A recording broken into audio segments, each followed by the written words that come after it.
정치 사회적으로 논란이 뜨거운 이슈에 대해 다양한 목소리를 들어보는 맞짱 토론 시간입니다. 오늘 주제는 북한의 단거리 탄도미사일 발사를 둘러싸고 긴박하게 움직이고 있는 남북미 관계 등 한반도 정세입니다. 북한은 오늘 새벽 남한 군부 호전 세력에 엄중 경고를 보내는 무력 시위였다. 이 같은 입장을 밝혔죠. 그런데 최근 북한의 잇따른 행보를 놓고 실제 의도가 무엇일지 여전히 의견이 분분합니다. 먼저 출연자들을 소개해드립니다. 제 오른쪽으로 박휘락 국민대 정시대학원 교수 나오셨습니다. 어서 오십시오. 감사합니다. 네. 그리고 제 왼쪽에 양무진 북한대학원 대학교 교수 나오셨습니다. 안녕하십니까? 안녕하십니까? 네. 앞서 제가 전해드린 것처럼 오늘 새벽 조금 전입니다. 북한이 어제 단거리 탄도미사일 발사와 관련된 공식 입장을 밝혔습니다. 다시 한번 전해드리면요. 남측 군부 호전 세력에 엄중 경고를 보내는 무력 시위였다.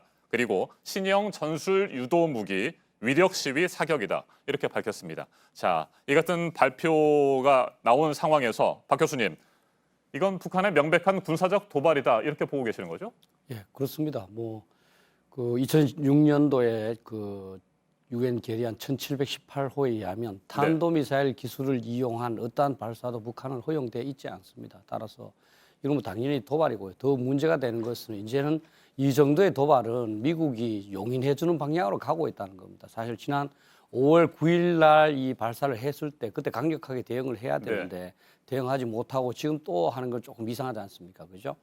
그리고 그 북한은 이제 이것을 그냥 위력 시위라고 말하는데요. 이게 신형 미사일이라고 했듯이 KN-23이라고 명명한 이 이스칸데르급은 상당히 그 서양에서 효과적인 방어 무기가 없는 상황입니다.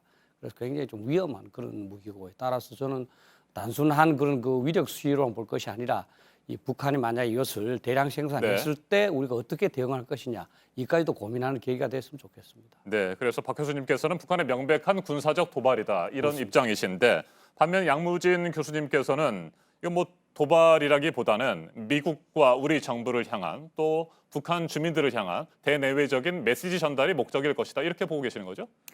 그렇습니다. 지금 이제 시기적으로 네. 지금 이제 북한이 지금까지 외무성 대변인 담화라든지 기타 이런 거 보면은 한미 군사 훈련 여기에 대해서 상당히 비판을 높여왔고 또 그리고 이 일전에 우리 측의 그 F-35A 이런 전투기 이 미국으로부터 2대 구입 여기에 대해서도 상당한 그 강도는 비판해 왔죠. 현재 또 이 북한은 내부적으로 이 하계 군사 훈련 기간 아니겠습니까? 그런 측면을 봤을 때 아마 내부적으로는 그 안보 문제에 대해서 결코 소홀함이 없다. 이것을 좀 더 과시하면서 체제 결속하는 게 하나 있고 두 번째는 한미 군사 훈련.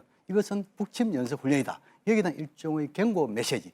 더 나아가서 지난 그 F-35A 우리의 그 구입. 여기에 대해서 이것은 상당히 그 북한을 위협하는 무기. 여기에 대해서 맞대응하는 무기가 필요하다. 막 그런 측면에서 대남, 대미, 대내용 이런 메시지가 모두 담겨 있다. 이렇게 분석합니다. 네, 그러니까 비핵화 협상판을 아예 깨기 위한 군사적 도발은 아니다. 이렇게 보시는 겁니까? 그렇습니다. 지금 이제 오늘 그 조선중앙통신의 그 북한 보도에 보면은 김정은 위원장이 직접 이런 그 조직 지도를 했다. 이렇게 표현이 있지만도 우리 측의 이런 그 군부 호전과 한미 군사훈련 이랬지만 미국에 대해서는 전혀 언급이 없습니다. 물론 우회적인 표현이 있습니다만도 직접적인 표현은 없습니다. 그런 거 봤을 때 일종의 저강도 무력 시위의 성격을 띠되 일단은 뭐냐면은 북미 대화 이것을 실제 깨지는 않겠다. 이러한 의도가 담겨 있는 것으로 보여집니다. 여기 맞짱 토론이니까 제가 그걸 조금 말씀드리죠. 예. 지금까지 당연히 그런 의도도 있겠지만 지금까지 우리가 북한이 어떤 도발을 할 때 미사일 발사나 또는 핵실험을 할 때마다 우리는 항상 세 가지 차원에서 분석을 했습니다. 미국에 대해서 어떤 메시지를 보낼 것이다. 협상 테이블에 오락한다. 또 남한에 대해서 어떤 메시지를 보낼 것이다. 또는 북한 내부에 어떤 양 교수님 말씀하셨지만 체제 결속적으로 보낼 것이다. 항상 그렇게 똑같이 해석을 해왔습니다. 그러면 사실 지난 일을 보면 과연 그럴 것인가? 2017년도에 북한이 무수한 미사일 시험 발사를 했습니다만 그 결과를 보면 화성 12형에서부터 15형까지 이런 일련의 성능 개량이었습니다. 그래서 2017년 11월 29일 날 화성 15형을 완성하고는 이제 국가 핵무력이 완성됐다. 성능 개량이 더욱더 큰 목적이다. 이번에도 보시면 지난 5월 9일 날에는 하나가 두 발을 쐈는데 하나는 430km 나가고 270으로 나갔거든요. 이 이스칸데르는 500km 이하로 제한하지만 실제로 한 700 내지 800을 나갑니다. 그런데 이번에 두 번째는 690km 나갔지 않습니까? 즉 그것으로 봤을 때는 지난번 270이 아마 예정된 거리를 못 갔기 때문에 이번에는 아마 600km 690km 갈 때까지 성공한 것 같다. 따라서 더욱더 큰 거는 성능 계량으로 보면서 우리가 이 첨단에 우리가 과연 여기에 대해서 방어력이 충분한지, 그리고 어떤 조치를 해야 되겠는지 이런 계기로 삼아야지 북한의 의도를 우리식으로 자꾸 해석을 해서 그러면 이 의도만 충족시켜주면 다음 도발 안 하겠네 이렇게 하는 건 조금 아니란 접근이 아닌가 이렇게 생각합니다. 네. 예, 이에 대한 그건, 반론 해주시죠. 뭐 이 우리식, 주관적 뭐 이러한 분석이 아니고 다수의 전문가들이 그런 다목적의 의도를 항상 분석해야지요. 물론 이런 다목적의 의도 중에서 핵심적인 의도가 뭐냐, 부수적인 의도가 뭐냐 이렇게 질문하면 질문에 설득이 있다고 생각합니다. 그런 측면을 봤을 때 저는 지금 현재 상황을 봤을 때 북한의 핵심적인 의도는 한미 군사훈련과 연계하는 그런 측면을 봤을 때 한미 군사훈련을 하지 마라. 특히 뭡니까? 지금 이제 북한 외무성 대변인을 담아보면은 싱가포르 협상에 있어서도 이 한미 군사 훈련과 이런 북한의 핵미사일 실험 이것을 하지 않는 여기에 대해서 이 합의문에 맹신은 안 돼 있지만도 이 양 정상 간에 공약을 했다는 거 아닙니까? 네. 또 그리고 뭐냐면 지난 630 판문점 북미 정상회담에서도 이 양 정상이 다시 재확인했다는 것이죠. 그런 점을 봤을 때 북한은 이번에 이렇게 일종의 무력 시위를 한 것은 한미 군사 훈련과 이 북미 대화 이것은 연계될 수밖에 없기 때문에 이런 측면에서 미국보다도 우리 측에 메시지를 던지면서 또 한편으로는 미국에게도 좀 이에 대해서 감안해가지고 좀 나왔으면 좋겠다.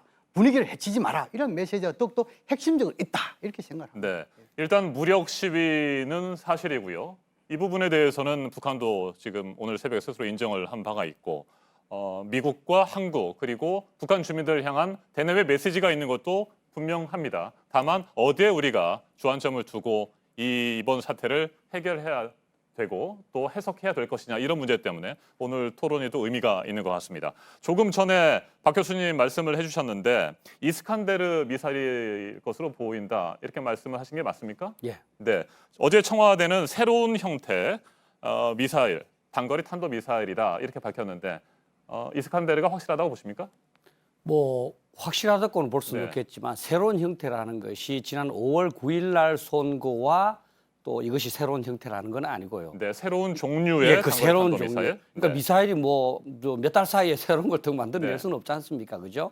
지난번 그 5월 4일과 9일 날 쏜 거는 대부분의 전문가들이 러시아가 개발한 이스칸데르급이라는 것 좀 유사한 네. 거라고 보는 거거든요. 그럼 지금 또 이제 비행 거리나 고도를 봤을 때는 거의 유사하지 않느냐 이게 대부분의 이제 분석입니다. 그런데 이 이스칸데르 미사일은 그 1990년대부터 러시아가 이 중거리 미사일 금지 조약을 미국과 맺었거든요.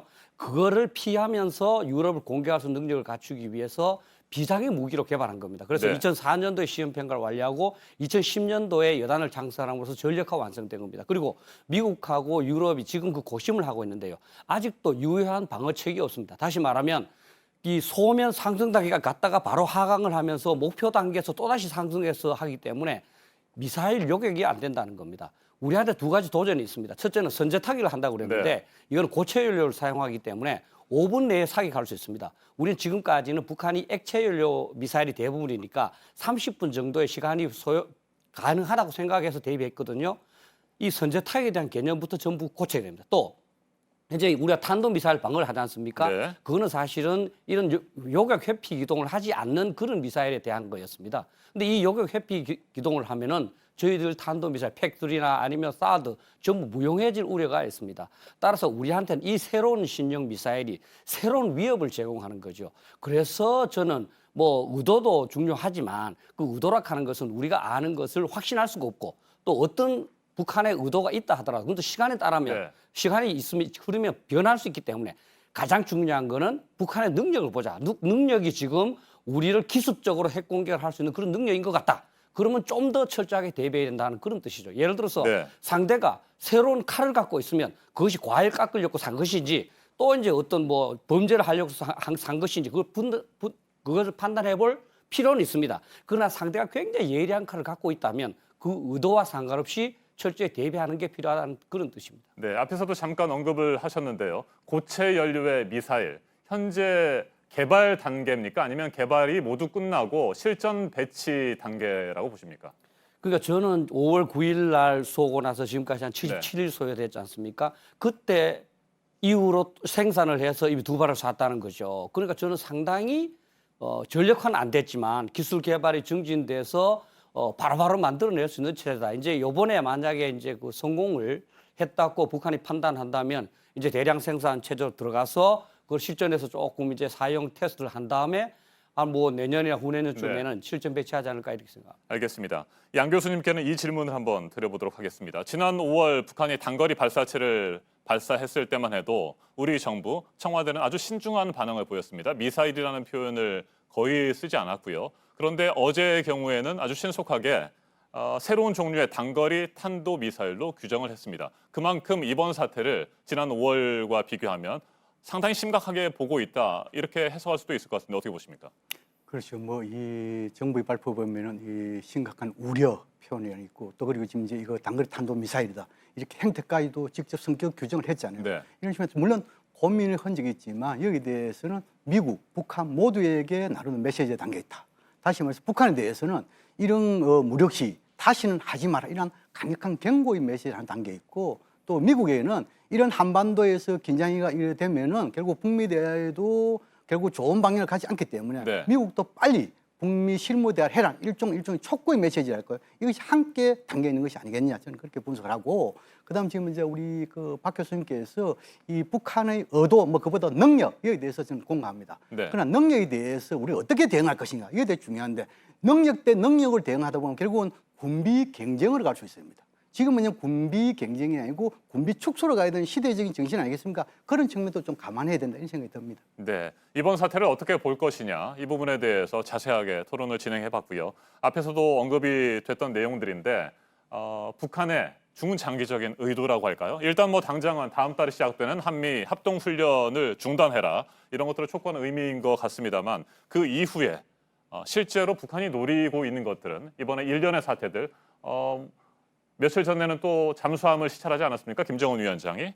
그리고 우리가 제공하겠다고 하는 쌀도 받지 않겠다 이렇게 밝혔고요. 뭐 일련의 상황들이 있습니다. 북한이 지금 어떻게 하려고 하는 것일까요? 그 의도, 중장기적인 의도에 대해서 한번 의견을 들어보도록 하겠습니다. 먼저 박 교수님 말씀을 좀 해주십시오. 우리가 사실 참 인정하기가 싫고 인정하는 것이 굉장히 힘들고 하지만 인정하지 않으면 안 되는 사항이 있습니다. 네. 현재까지 일어난 일련의 사태를 보면 북한은 핵무기를 폐기할 의도가 전혀 없습니다. 핵무기를 보유하려고 합니다. 사실은 북한이 핵무기를 폐기하겠다는 10년이든 20년이든 또는 뭐 몇 년이든 간에 이 목표를 명확하게 공표하고 그 로드맵을 그린 다음에 그 세부적인 사항을 협의한다면 저는 진짜 한반도의 평화가 예상 가능하다고 봅니다. 그러나 지금 북한은 지금까지 자기가 합의한 건 조선반도 비핵화다. 그 조선반도 네. 비핵화는 바로 주한미군 철수와 미국의 해구산 철폐입니다. 그들의 핵무기를 폐기하는 거 자기들 합의한 바가 없다고 합니다. 그리고 지금까지 북한은 하나도 핵무기 폐기를 위한 활동을 안 했습니다. 결국은 북한은 핵 보유국으로서 자기의 안전을 지키지만 나아가서 과연 6.25 전쟁 때 본인들이 남한을 무력으로 공격을 해서 달성하고자 했던 그 무력 적화 통일의 그런 그 목표를 버렸겠느냐? 저는 버리지 않았다고 봅니다. 그래서 결국은 북한 입장에서 본다면 우리가 좀 더 안전하게 생각을 한다면 핵무기를 사용을 해서 6.25 때 1950년도에 시도했다가 실패한 그러한 무력 적화 통일을 반복한다고 볼 수밖에 없다. 그러면 지금까지 여러 가지 그 미국이나 또는 북한에 대해서 한국에 대해서 북한이 하고 있는 일은 그 핵 보유를 어떻게 하면 기정사실로 하느냐 하는 그런 노력이었지 진정으로 한반도 평화를 위해서 어떤 상응한 대가가 주어진다면 자신들도 핵무기를 폐기할 수 있다. 그러고 나서 남북한이 평화공존하고 같이 진짜 평화로운 어떤 통일로 가겠다. 저는 그런 목적은 아니라고 봅니다. 그리고 국가의 그 가장 근본 의도는 사실 최악의 상황에서부터 국민을 지키는 거기 때문에 좀 더 우리는 그 최상의 상황을 생각을 해서 그걸 달성하기 위해 노력하면서도 최악의 상황을 대비하는 점을 게을리해서는 안 된다 이렇게 봅니다. 네, 박 교수님께서는 비핵화 의지를 의심하는 단계를 그렇습니다. 뛰어넘어서 북한의 무력 적화 통일에 대한 야욕까지도 얘기를 하셨습니다. 물론 네. 최악의 상황을 전제하고 대비를 해야 된다 이런 취지이신 거죠? 예. 네. 자, 이에 대해서 양 교수님의 생각은 어떻습니까? 우리 쉽게 말씀드리자면 항상 그 위기, 기회 이런 이야기를 많이 하지 않습니까? 지금은 이제 상당히 위기까지는 아니지만도 한반도 정세 관련해서 좀 답보 국면, 대화에 네. 대한 답보 국면이죠. 이것을 빨리 대화 국면을 전환해서 지금 현재 현 시기가 상당히 중요하다. 그런 측면을 봤을 때 현 단계 북한이 이 한미 군사 훈련과 북미 실무 대화를 연계하고 있습니다. 그런 측면을 봤을 때 8월 하순쯤 지금 이제 한미 군사 훈련이 마무리되는 걸 알려졌잖아요. 네. 그렇다면 8월 하순까지 북미 대화 좀 쉽지 않을 것이라고 보여지고, 그다음 남북 대화 관련해 가지고 북한은 지금 이제 미국에 대해서는 좀 저강도로 하고 있지만 우리 측에 대해서는 상당히 압박을 하고 있지 않습니까? 네. 특히 지금 우리가 식량 지원 이 부분에 대해서도 물론 WFP를 통해서 주지만도 여기 대해서 받지 않겠다. 물론 받지 않겠다는 것이 영원히 받지 않겠다는 것이 아니고 네. 적어도 한미 군사훈련 기간에는 받지 않겠다. 이런 측면 봐겠죠. 그렇다면 북한의 의도는 선 북미 대화 후 남북 대화 이런 수준을 보겠죠. 그런 거 봤을 때 우리가 너무 일희일비하지 말고 미국에는 이 한반도 상황을 관리하면서 빨리 북한의 비핵화 조치 일어날 수도 북미 대화가 빨리 할 수 있도록 촉구하는 이런 메시지랄까요? 이런 것이 필요하고, 또 북한에 대해서는 이러한 도발을 더하면은 북한 김정은 위원장이 이야기하는 주민생활 향상 결코 도움이 안 된다. 또 그리고 김정은 위원장이 강조하고 있는 정상 국가의 정상적인 지도상 네. 이것도 도움이 돼야 한다. 더 나아가지고 지금 이제 남북 정상 간에 두 개의 합의사항이 있습니까? 그 중에서 특히 9.19 군사분야 합의서 있잖아요. 이에 대해서는 한반도의 긴장 완화 이 부분이 들어가 있잖아요. 이런 측면을 봤을 때 김정은 위원장이 잘못하면 거짓말쟁이가 되기 때문에, 특히 우리 박일하 교수님도 보시를 지금은 이제 이런 북한의 이런 무력시에 대해 가지고 김정은 위원장의 소위 말해서 비핵화 진정성에 상당히 의심하고 있는 거 아닙니까? 네. 적과 통일까지 지금 이야기하고 있잖아요. 이런 측면을 봤을 때 이런 것이 전혀 도움되지 않기 때문에 북한에도 좀 뭔가 이런 도발을 자제하는 이런 강한 이런 메시지 이런 것이 필요한 때가 아니겠느냐 그런 생각이 듭니다. 네, 알겠습니다. 이번에는 톱다운 방식의 북미 비핵화 협상에 대해서 간단히 좀 짚어보도록 하겠습니다. 얼마 전입니다. 트럼프 대통령이 이런 얘기를 했습니다. 북한과의 긍정적인 서신 왕래가 최근 있었다. 비핵화 물밑 접촉도 있는 것처럼 그런 취지의 얘기들을 했었는데 이번 사태가 터졌습니다. 그러다 보니까 미국 의회에서 공화당, 민주당은 물론이고요. 공화당 내에서도 대북 제재를 더 강화해야 된다. 이번 미사일 발사는 유엔 안보리 제재 위반이다. 이런 얘기들이 나오고 있습니다. 톱다운 방식의 비핵화 협상 어떻게 생각하시는지요? 제가 그 싱가포르의 미국 협상하고 그 하노이의 미국 협상하고 한번 조금 비교해서 한번 제가 연구를 좀 해봤습니다. 그 중에서 이제 의사결정 방식에서 네. 싱가포르 회담은 트럼프 대통령이 톱다운 방식으로 한 겁니다. 그러니까 주변에서 CBID를 요구해야 됩니다. 근데 그 CBID 중요하지가 않다. 네. 그리고 예를 들어서 그 회담장에서도 특별히 비핵화에 대해서 합의된 사항이 없는데도 불구하고 아니다. 합의된 것만 우리가 이제 그 발표문에 넣자. 그렇게 해서 했거든요. 근데 그 싱가포르 회담이 끝나고 나서 미국 내부에서 상당한 논쟁이 있었던 것 같습니다. 네. 하노이 회담에서는 트럼프 대통령이 톱다운을 하는 것이 아니라 밑에 사람들 얘기를 많이 들었습니다. 아시겠지만 볼튼이라는 강경파도 사실 회의에 참석시켰지 않습니까? 네. 그죠? 그래서 볼튼이 이제 농축 우라늄 새로운 시설을 제시하도록 만들기도 하고, 볼튼이 그 자리에서 생화학 무기까지 폐기하라 이런 말도 했고요. 또 기자회견에서도 이 싱가포르 회담에서는 트럼프 대통령 혼자 했는데 그 하노이 회담 이후에는 폼페이오와 같이 했습니다. 이제는 트럼프 대통령이 과거의 톱다운 방식에서 자기가 조금 이게 나이브하게 했다라든지 좀 실수를 했었다는 거 인정한 것 같습니다. 그래서 바텀업으로 전환을 했다. 그것을 저는 북한은 계속 트럼프 대통령한테 톱다운으로 네가 결정하면 네. 못 따라올 거 아니냐 이렇게 요구하는 것이요. 그래서 저는 북한의 의도가 현재 미국의 변화된 그 시스템 또는 문화 이런 걸로 봤을 때는 조금 그 미국한테 먹혀들기 어려운 상황이다. 저는 이렇게 봅니다. 알겠습니다. 양 교수님께서는 톱다운 방식에 대해서 어떻게 생각하세요? 톱다운 방식이란 뭐냐 하면요, 이 최고 지도자가 직접 관장을 하는 겁니다. 직접 대화를 할 수도 있고 또 이 실무자를 통해 가지고 대화를 총괄할 수도 있는 겁니다. 그런 측면을 봤을 때 톱다운 방식의 유용성에 대해서는 북미 정상 모두 공감한 것도 보여지고, 네. 그러나 우리 과거 경험을 볼 때 94년도 제네바 합의 또 그리고 지금 2003년부터 시작된 육자회담 이런 모든 것이 관료들 이런 것은 뭡니까? 버튼업 방식 아닙니까? 톱다운 방식 안 했죠. 근데 지금은 이제 봤을 때는 이 과거의 경험적 사례에서 이 상향식이랄까요? 여기 대해서 실패한 경험이 많기 때문에 이런 톱다운 방식을 이야기하는 거잖아요. 또 톱다운 방식에 있어 가지고 적어도 2차례 이 북미 정상회담 해가지고 나름대로 성과가 있었잖아요. 네. 그러나 이런 톱다운 방식에서 앞으로 계속되는 부분에 있어 가지고 좀 뭐랄까 가다 서다 하겠지만 현 단계에서 톱다운 방식은 가장 유용하다 저는 그걸 보여주고, 그다음 지금 이제 미국 입장에 봤을 때 트럼프 대통령과 관료들 간에 조금 이런 방식에 대해서 입장 차이가 있는 것 같아요.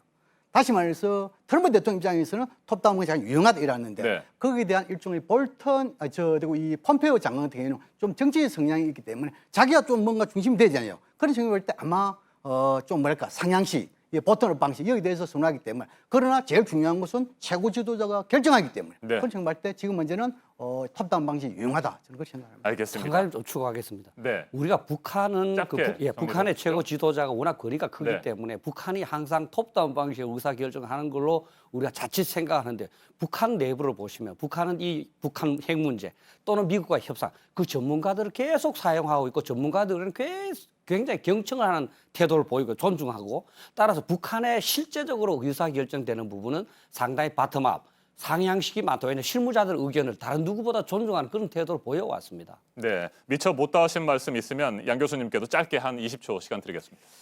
그래서 진짜 이 북한 이 권력 구조에 대해서 말씀했는데 북한 최고 지도자 과거에 보면은 이런 강경 옹견 여기 대해서는 이용은 했지만 실제 결정은 최고 지도자 한다고 보여지고 그리고 지금 이제 한반도 정세가 상당히 지금 이제 좀 우려되는 대목 아니십니까? 이런 측면에서 너무 일희일비할 필요 없다.